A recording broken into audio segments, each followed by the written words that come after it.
Hoje pela manhã nós tivemos uma reunião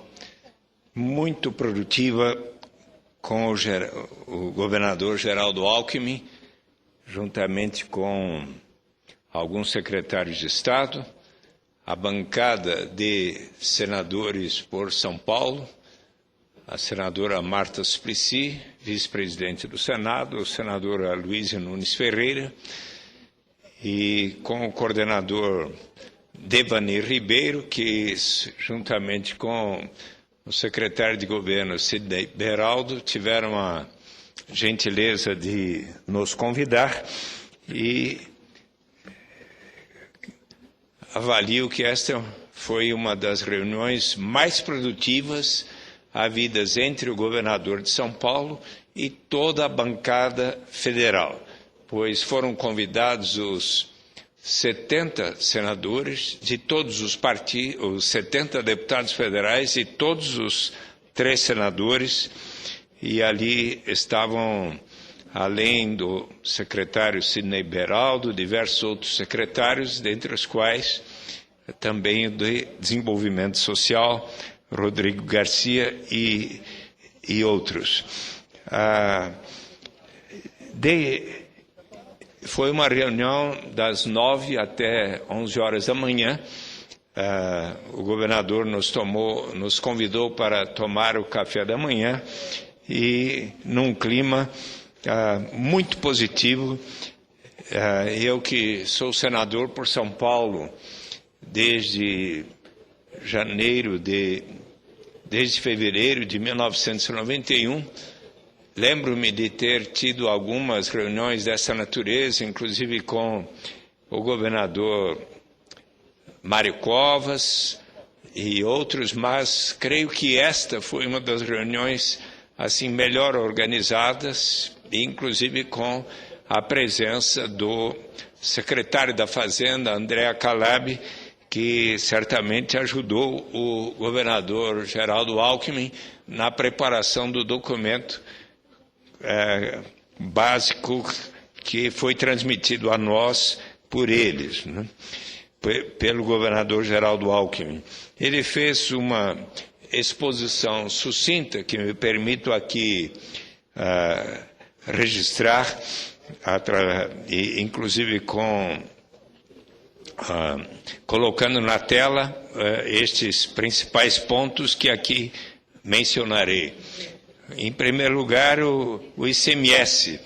Ele mencionou que a proposta de redução de alíquotas interestaduais para acabar com a guerra fiscal é onerosa para o Estado de São Paulo, pode estimular a sonegação fiscal mediante simulação de operações interestaduais. Mencionou exemplos de como alguns estados, às vezes, fazem a diminuição do ICMS para a importação de certos bens, que inclusive são produzidos no estado de São Paulo, assim como em outros estados industrializados, e estas importações entram praticamente com impostos muito baixos nesses outros estados e são encaminhados para São Paulo, prejudicando severamente o processo de industrialização brasileira e paulista. Mencionou que as recentes decisões do Supremo Tribunal Federal representam outra via para o fim da guerra fiscal. Com a declaração de inconstitucionalidade, deve-se ampliar a pressão por convalidação dos benefícios irregulares. A alteração da regra da unanimidade para aprovação de benefícios fiscais pelo CONFAS, conforme a Lei Complementar 24 de 1975, fere o princípio federativo. Daí a necessidade de atenção aos projetos de lei que alteram a tributação sobre o comércio não presencial. Ele nos apresentou as estimativas de perda na distribuição de ICMS com as novas alíquotas interestaduais. Se viessem a ocorrer, haveria uma perda significativa para o Estado de São Paulo e, inclusive, para diversos dos municípios. Eu solicito que sejam transcritas aqui as tabelas que foram apresentadas pelo governador. O segundo ponto, o Fundo de Compensação de Exportações, a Lei Candir, o governador assinalou que os recursos destinados ao fundo são insuficientes para cobrir a renúncia de receita decorrente e representa fonte de atrito constante entre Estados e a União. São Paulo recebe aproximadamente 800 milhões de reais por ano, montante inferior às perdas auferidas pelo Estado, total acumulado e estimado em 31 bilhões de reais em valores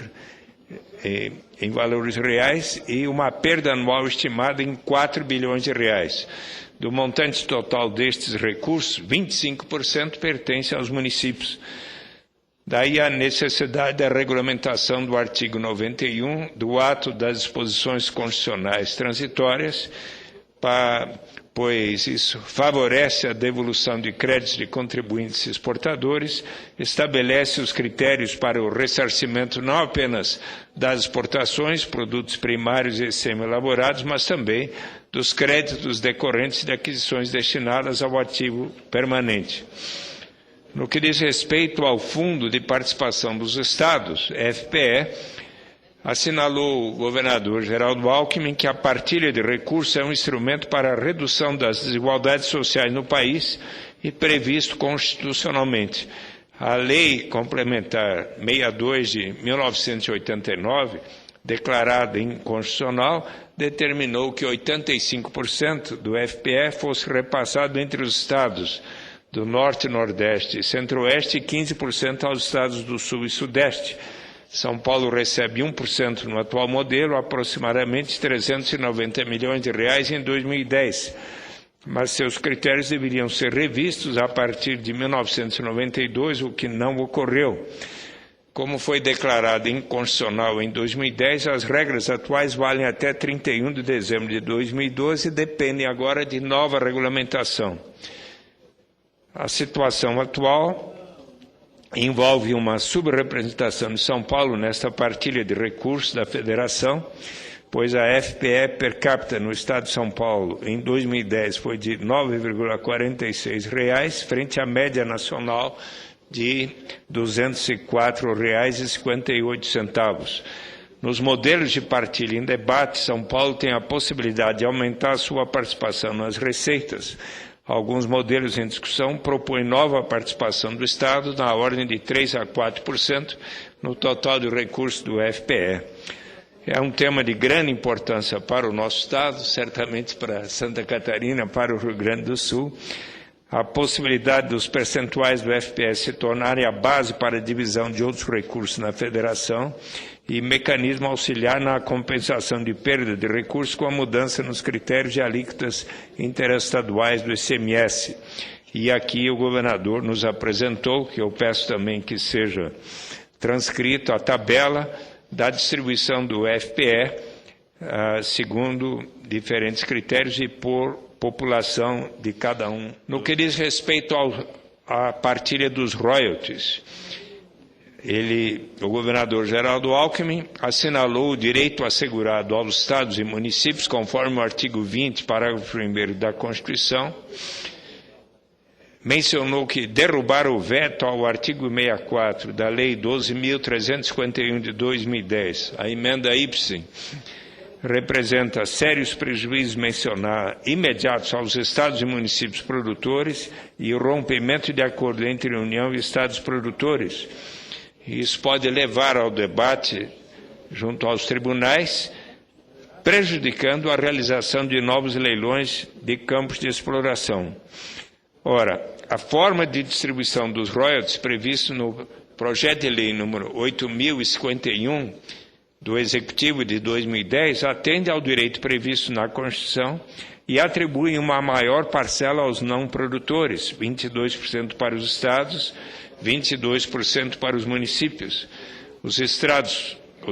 produtores têm se mostrado sensíveis à demanda dos demais estados,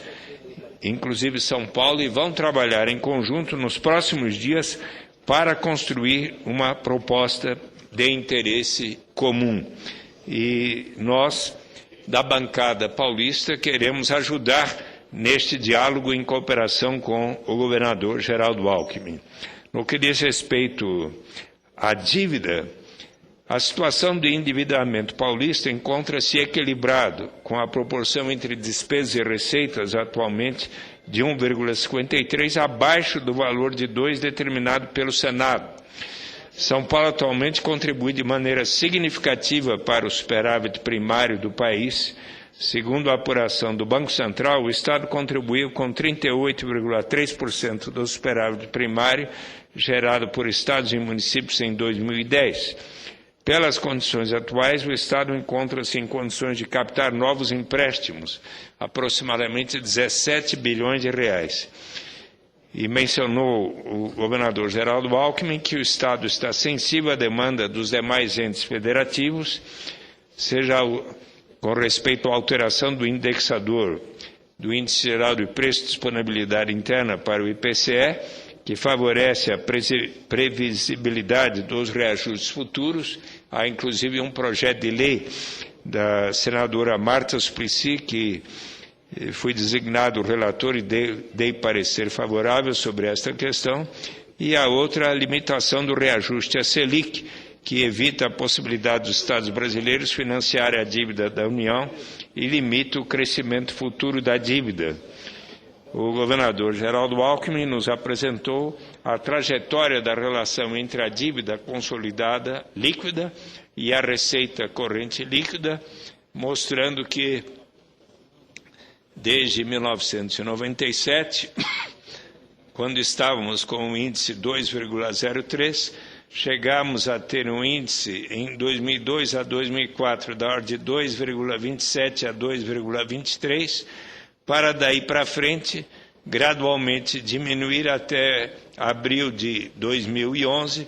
com um índice de 1,46, e conforme ele mencionou hoje está em torno de 1,5. Foi também uma oportunidade para que diversos de nós, senadores e deputados federais, pudéssemos transmitir ao governador algumas sugestões de preocupações. Eu próprio encaminhei ao governador de São Paulo, agradecendo o convite para o café da manhã,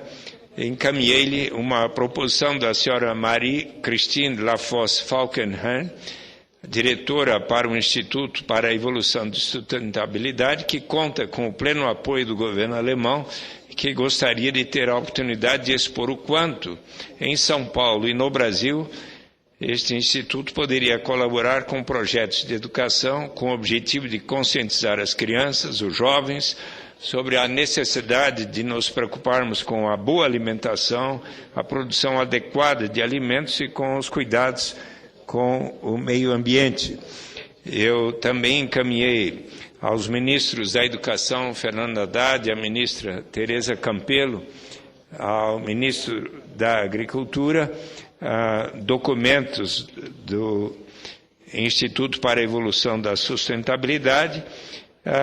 indicando que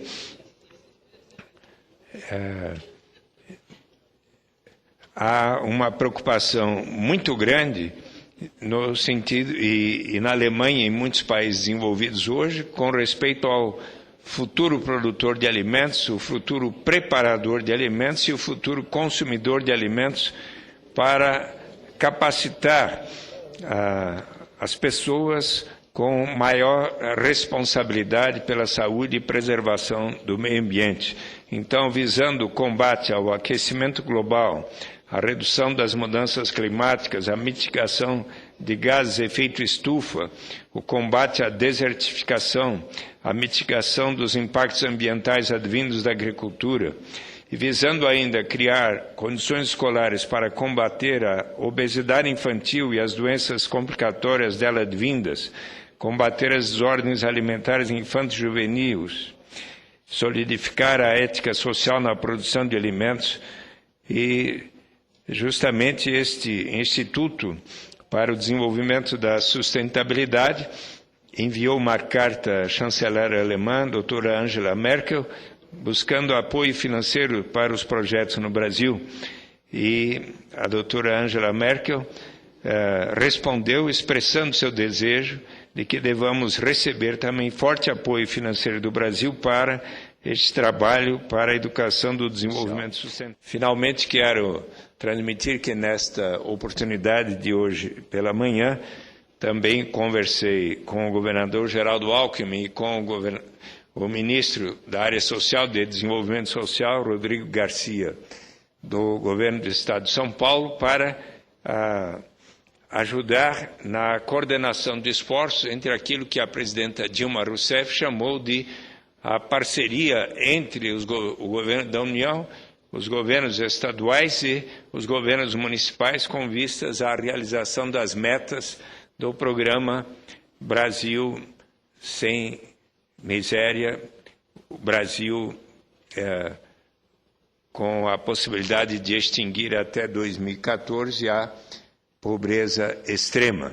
E para isso é muito importante esta coordenação de esforços e com esta finalidade, e levando em conta inclusive a perspectiva de um dia virmos a aplicar no Brasil a renda básica de cidadania, é que solicitei e foi marcado uma audiência